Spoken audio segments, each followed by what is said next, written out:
Babasa lang.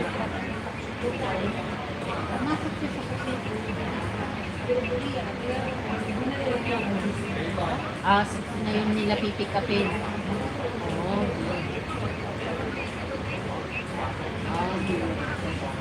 May bayad. May bayad na pala.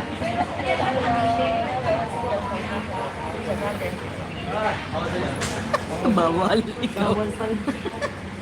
Bawal itaas. Bawal. Bawal. Kala ko itataas mo ulit. Bawal itaas kung paasa. Ano sabihin? O Typhoon 1. Wala na Typhoon 1. Tinanggal na. Hindi Typhoon 1 kanina. Tinanggal na. Kasi naka-monitor sila dito sa may television dito. Ha? Merong ulan. Pag ano, magpapasarap tayo ng isang bahay, maganda.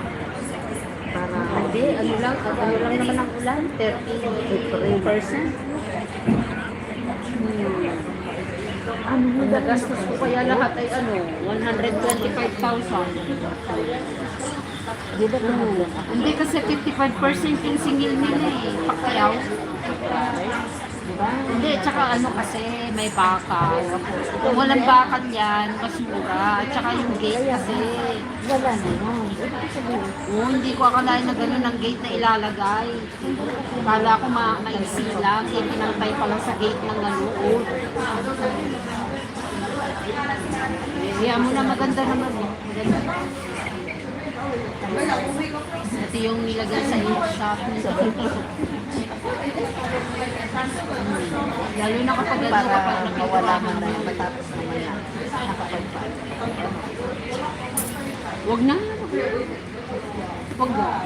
Hindi na. Hindi na kailangan. Kasi baka lalong sabihin nila maraming kayamanan sa loob. Hindi. Pag alam nilang ako'y nag-iisa sa loob wala na lang silang magsipasukan. Yung mga magnanakaw tutudasin na lang ako bigla. Kung si Aileen nga, di ba? Yung nandun sila sa loob. Nakala ng mga magnanakaw. Alam ko kung sino magnanakaw. Yung kapitbahay din. Si pangalan yung kapatid ni si Gomez. Si Santo. Aba, ramdam ni na Aileen na may nagkakaluskos sa hating gabi. Nagkakaluskos, maraming bunga yung niyog sa harap ng bahay. Aba, narinig nila yung mga aso, mga tulog din. Hindi narinig. Nahuli kaya sila. Kala ko Nahuli ni sinasunod. Aileen. Mga magnanakaw. Kala ko sinasura naman ng paan. May nasabit yata yung paa nasabit yung paa nung isa doon sa bako. Hindi sila nakapagnakaw kasi alam na ni Aileen alam ni na Alvin na may pumasok. Ito yung pasakit ako. May pumasok sa loob. Buti nga sa inyo. Sabing gano'n. Hindi nila alam kung sino yung kasama niya na tusok yung tawag dito na yung paa niya. Kasi nahuli na hindi naman sila makatakbo agad. Siyempre, kumano sila sa bakod Ano lang niya?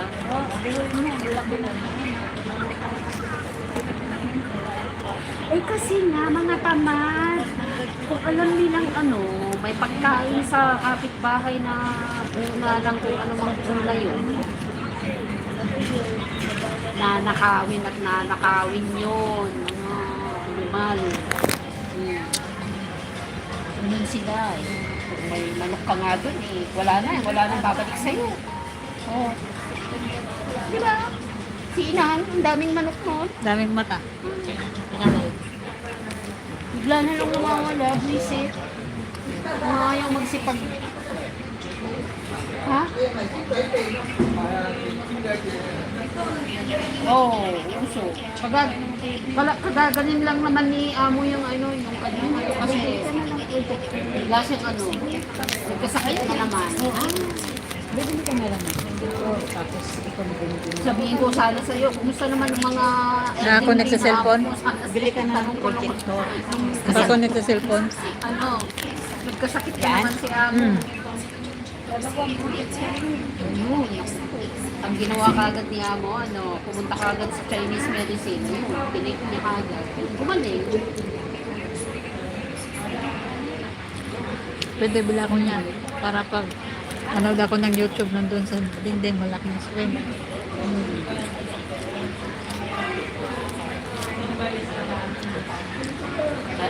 Alam mo, sabi nung ano, nung nurse nung na-admit si Lola sa Queen Mary, sabi nga nun, kasi nga, sinabi niya, lagi daw siyang na ano, naku-fall down. Eh, sabi nung nurse, na kausap niya, nung in-admit siya. Sabi ko nun, dapat yung helper mo, sabi niya gano'n, matulog sa ano, sa kwarto mo. Sabi ko sa isip-isip ko, pinenta ko kay Amo. Sabi ko gano'n eh. Ano?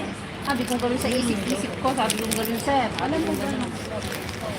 Ano, matutulog ako sa kwarto ni Lola, hindi naman siya disabled. Sabi ko gano'n, nye. Kaya nga, sabi naman ni Amo, sinabi niya na ano, everyday na nagpo-fall down siya. Sabi niya gano'n, liar. Sabi niya gano'n. Oo, sabi ko gano'n. Sabi ko gano'n. Mapaluka talaga si Lola. Alam mo, sabi ko gano'n na sisiraan niya.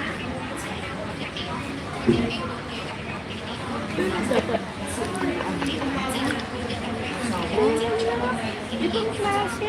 Samantalang yung mga naging anak akong lola, sabi ko gano'n, hindi ako katabi sa pagtulog, sabi ko gano'n, nung lang ano, na-fracture na yung paa niya, talagang kailangan ko nang matulog sa kwarto niya, at paihiin mo, patatakihin mo, sabi ko gano'n sa kanya.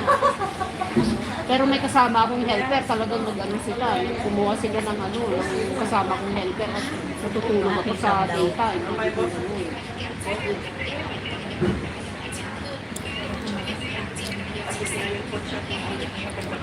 Ha? Sabi ko gano'n, Lola, bakit ang dami-dami mong sakit? Sabi ko gano'n, ano ba yung mga yan? Punta tayo sa paa, punta tayo sa kung saan. Sabi ko gano'n. Daya mo na tak. Sabi ko gano'n, sabi niya gano'n eh. Lahat ng tao hindi pare-pareho. Oo, hindi pare-pareho. Tingnan mo nanay ko, namatay siya na walang sakit. Sutin mo yan doon sa Pinas. Niya lang bago siya namatay. On and off na lagnat. Sabi ko gano'n. Ikaw, pati skin, pati paa. Busbuhay yan. Ano ba yan? Sabi ko gano'n, lahat na lang. Sabi niya, paasihan niya lang yan. Tapos sabi niya na naman kami kahapon sa akin, nararamdaman ko, malapit na akong mamatay. Baka within this year, o kaya next year, mamamatay na ako kasi yung mga paa ko nanlalapit.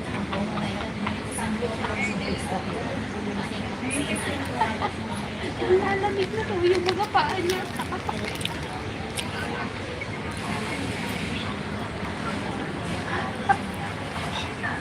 Natatawa na lang ako sa kanya.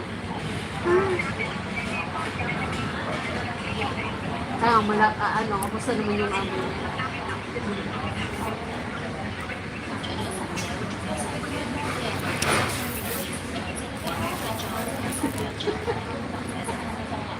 Pasaway pa rin.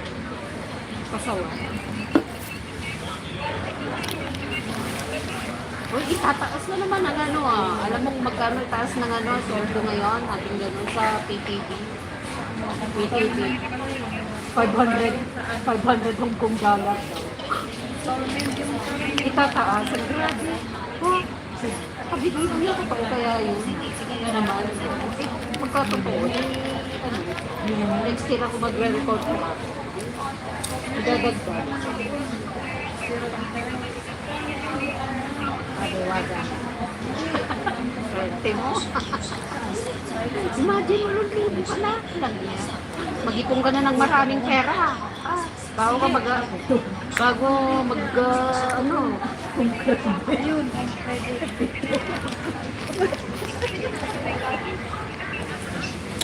Naalala ko yung tama. Kaya ako'y natawa.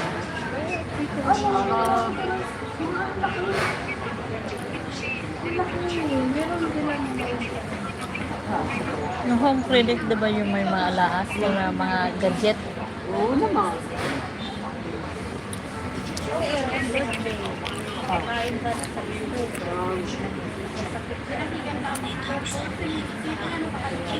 Mamaya ko ihulog yung ano.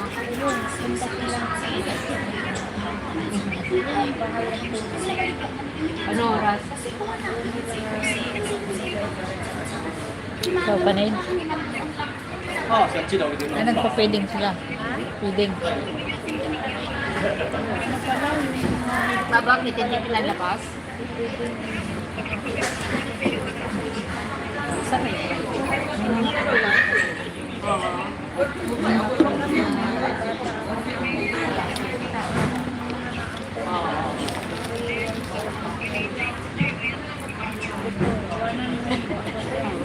Saan wala kang kasama dyan. Saan? Saan yun?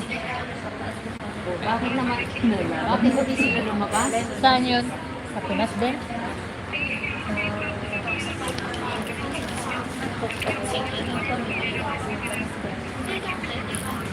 Oo.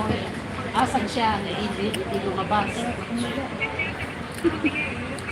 Papantok talaga ka cellphone.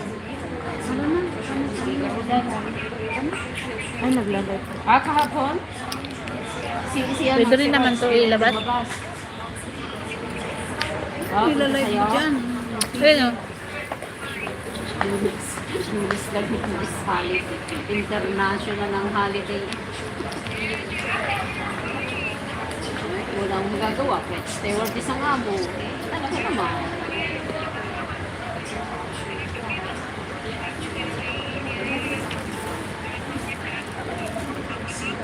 Nilayan mo yung anak ko ng cellphone. Yung luma niya. Yung may trabaho.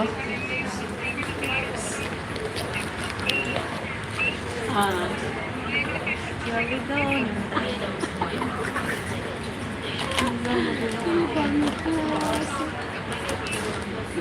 Hindi nga eh. Isa pa lang yan eh. Anak ko po. Ulit, ubusin ko to. Sayang. Oo.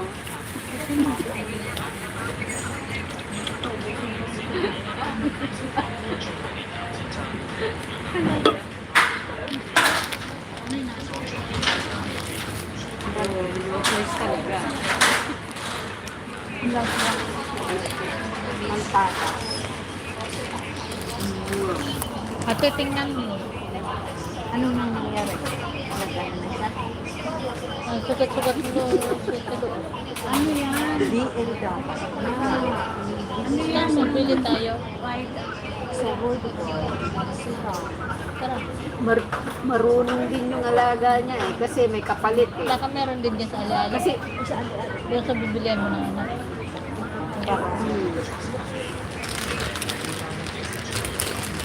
Yung parang katsali siya.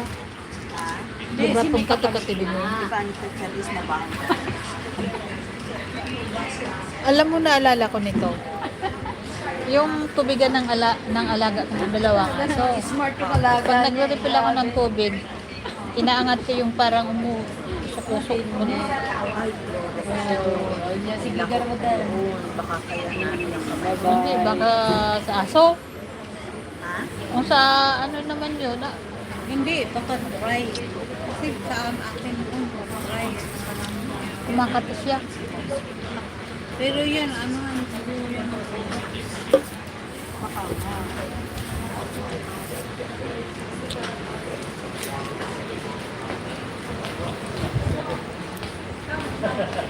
Basura.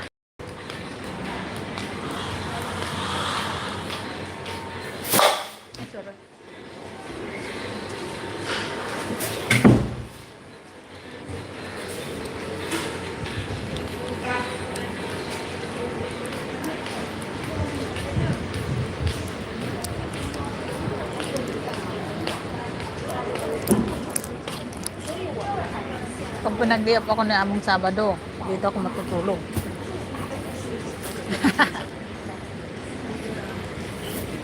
Hindi yata dito pwede nyo. Hindi, pag Sabado, allowed yan. Ako nga doon, wala silang pakialam eh.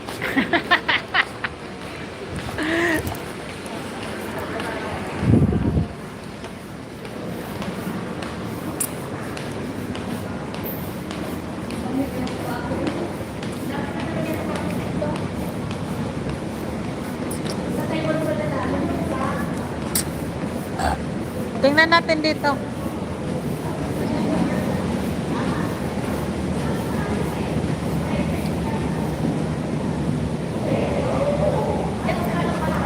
Ha?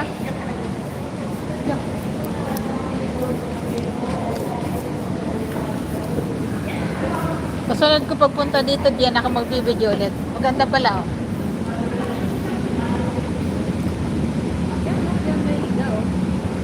Oo, dala ko ng panglatag ko. Bye-bye! Diba ang ganda, oh. Mga ano pang sosyal. Diba talaga?